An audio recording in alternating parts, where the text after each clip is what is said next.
Selamat siang teman-teman. Kali ini kami kembali melintas tol Trans Jawa, ruas Batang hingga Pekalongan di Provinsi Jawa Tengah, Indonesia. Kami sudah beberapa kali melintas di tol Trans Jawa ini, baik dari Jakarta menuju Solo maupun arah sebaliknya. Dan jika kita ingin berbagi informasi mengenai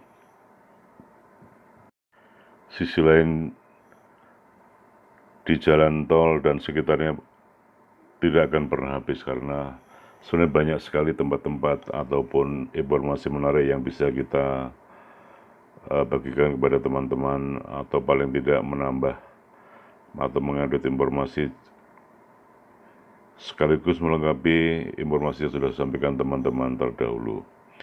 Kali ini kami sebenarnya tidak singgah ke kota Pekalongan maupun kota Batang, tetapi dari berbagai informasi ataupun referensi kami bisa memberikan informasi mengenai legenda kuno Mataram, kota Batang, Pekalongan sejak era Raja Mataram Sultan Agung. Nah, siang ini kami melintas dari arah timur ke barat, dan seperti kami sampaikan di awal tadi, kami akan berbagi informasi mengenai sejarah ataupun asal-usul kota Batang, sekaligus juga kota Pekalongan di Provinsi Jawa Tengah ini.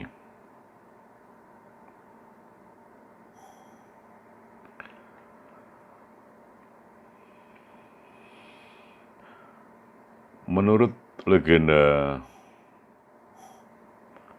kuno Mataram bahwa batang berasal dari kata ngembat watang yang berarti mengangkat batang kayu.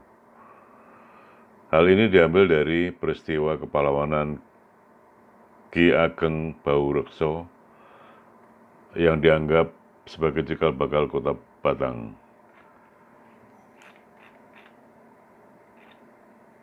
Ki Ageng Baurekso ini adalah seorang pahlawan perang yang ditunjuk Raja Mataram Sultan Agung bertugas di kota Batang dan sekitarnya termasuk Pekalongan. Dia juga disebut juga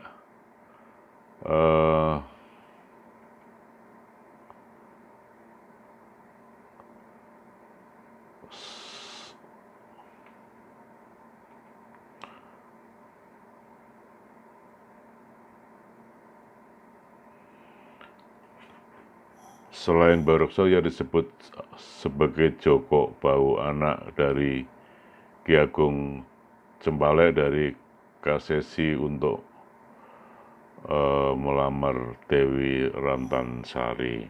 Nah, kembali ke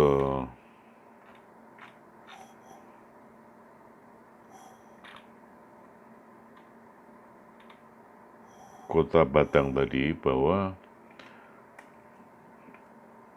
pada saat itu Sultan Agung Hanyokrokusumo, tepatnya pada tahun 1593 hingga 1645, selaku Raja Mataram dan memerintah pada tahun 1613 hingga 1645.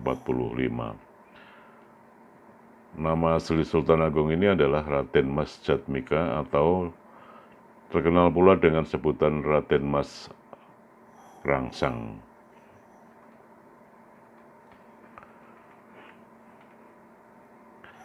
Konon pada kekuasaan Sultan Agung atau Raja Mataram mempersiapkan daerah-daerah pertanian untuk mencukupi persediaan beras bagi prajurit Mataram yang akan mengadakan atau yang akan menyerang ke Batavia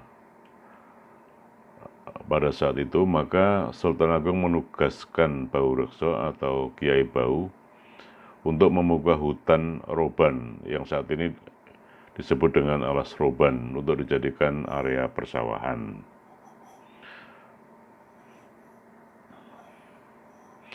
Dalam perjalanannya ternyata banyak pekerja yang membuka lahan persawahan di alas roban tersebut yang mengalami sakit maupun juga bahkan ada yang hingga meninggal. Akhirnya Kiai Baurekso turun tangan dan mencari tahu ada apa sebenarnya di alas roban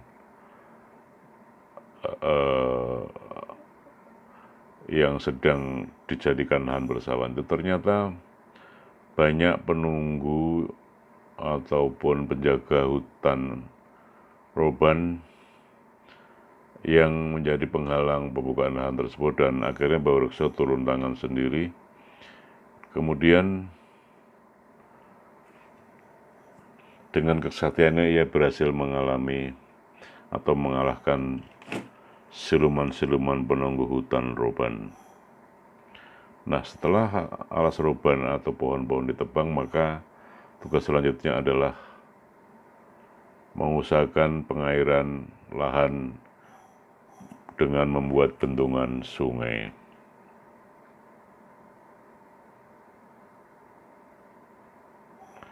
Dan pada saat membangun bendungan ini pun tidak luput dari gangguan-gangguan, dan konon ada yang disebut gangguan itu dari siluman atau raja siluman uling yang bernama Kolo Tripekso. Dan setelah bendungan selesai dibuat,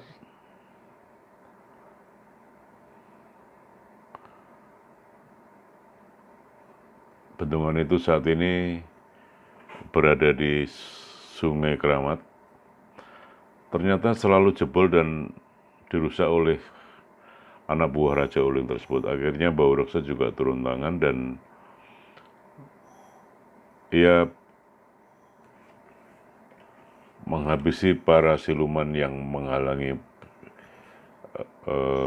para pekerjanya membuat bendungan. Akhirnya Raja Uling marah dan ia melawan Baurekso.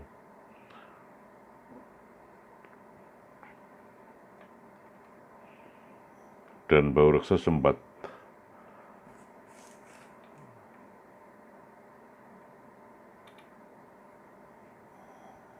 kewalahan untuk mengalami Raja Uling ini.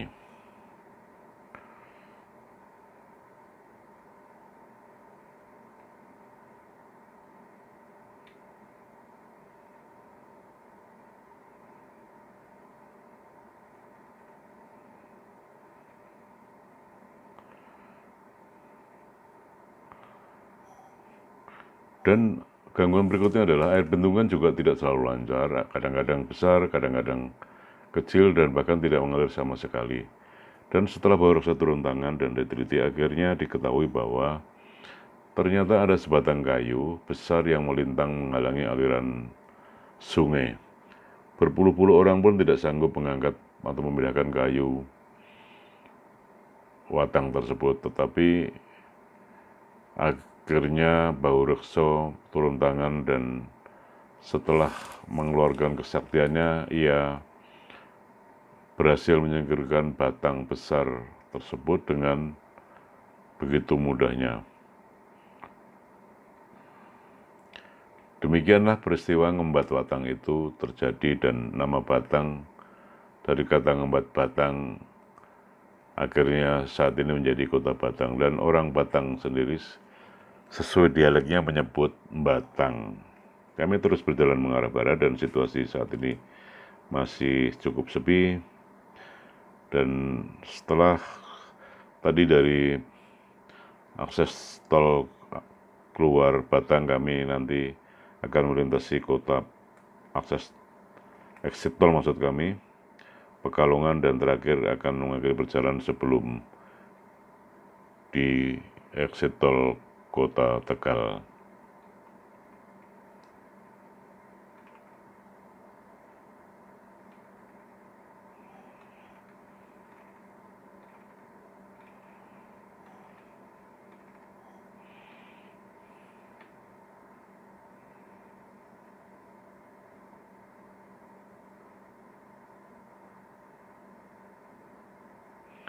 Lalu bagaimana mengenai kisah kota Pekalongan juga tidak lepas dari keterlibatan Bau Rekso ataupun disebut juga Joko Bau, di mana Pekalongan ini saat ini dikenal sebagai kota batik yang menjadi khasanah khas Indonesia. Dan kota Pekalongan sendiri berbatasan dengan Laut Jawa dan Kabupaten Batang di sebelah timur, juga Kabupaten Pekalongan, karena ada Kabupaten Pekalongan, ada Kota Pekalongan. Namun tak banyak yang tahu mengapa kota tersebut diberi nama Pekalongan. Nah, kami akan mencoba menginformasikan bersumber dari berbagai referensi maupun juga web di Kabupaten Pekalongan. Sementara tadi mengenai Kota Batang, kami juga selain mengambil dari berbagai referensi juga menyimak dari web Kabupaten Batang. Kami terus berjalan ke arah barat dan situasi siang ini cukup cerah, cuacanya juga kondisi lalu lintas cukup sepi.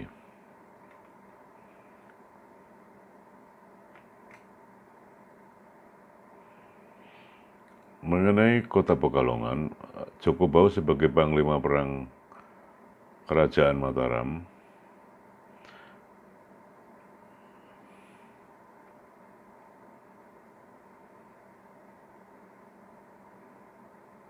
oleh Sultan Agung ditugasi untuk mengamankan daerah pesisir yang diserang oleh bajak laut.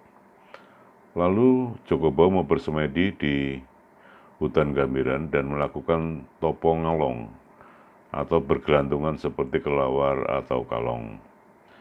Konon tempat Joko Bau atau Bau Rekso bersemedi tersebut dikenal sebagai Kota Pekalongan saat ini.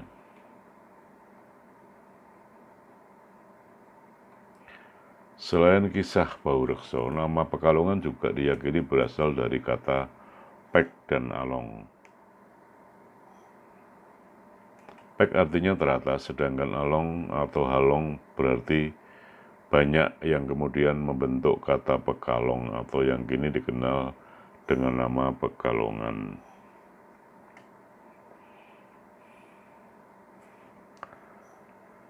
Kata Pekalong juga disematkan pada sebuah daerah yang menjadi tempat para nelayan mencari ikan dan mendapatkan hasil yang melimpah. Dan sejalan dengan hal tersebut, ada juga yang mengatakan jika along berasal dari kata kalong atau jenis kelelawar yang keluar malam hari, untuk menyebut para nelayan yang mencari ikan pada malam hari.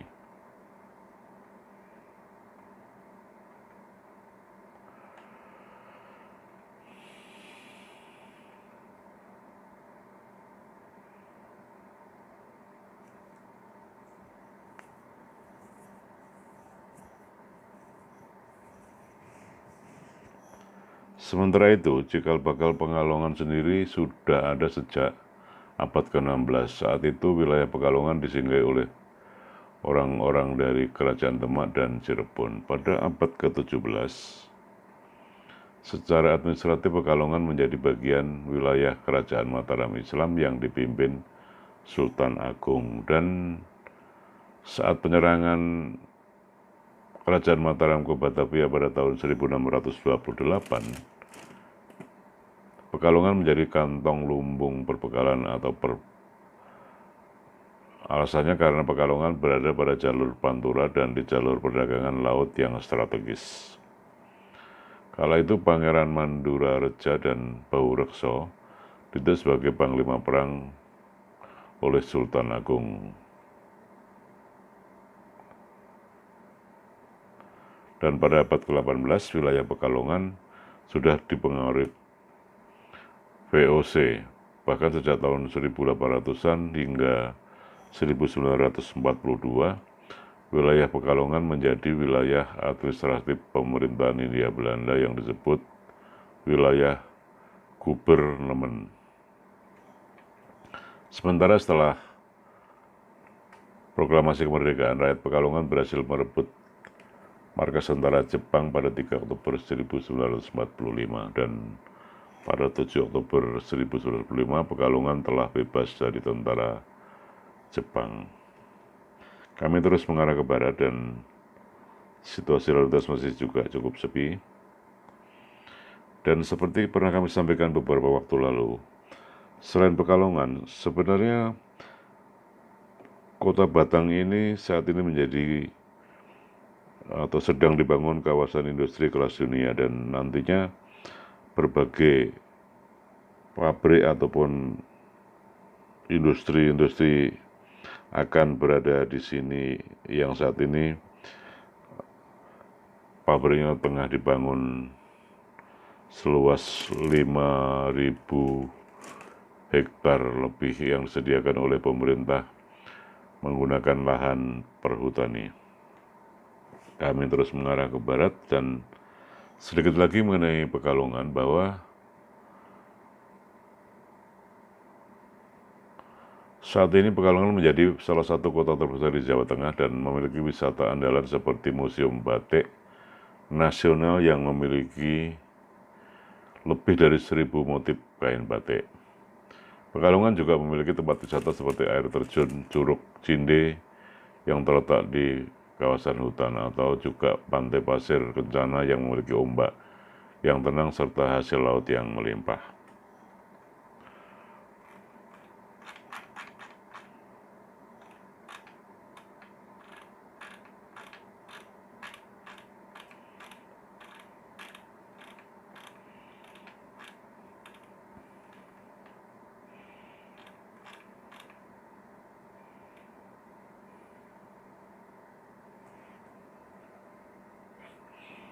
Kembali ke era Sultan Agung tadi, bahwa Sultan Agung dikenal sebagai salah satu raja yang berhasil membawai kerajaan Mataram Islam mencapai puncak kejayaan pada tahun 1627, dan tepatnya setelah 14 tahun Sultan Agung memimpin kerajaan Mataram Islam. Dan pada pemerintahan Sultan Agung, daerah pesisir seperti Surabaya dan Madura bisa ditaklukkan. Sementara pada tahun 1613 sampai 1645 wilayah kekuasaan Mataram Islam meliput Jawa Tengah, Jawa Timur, dan sebagian Jawa Barat.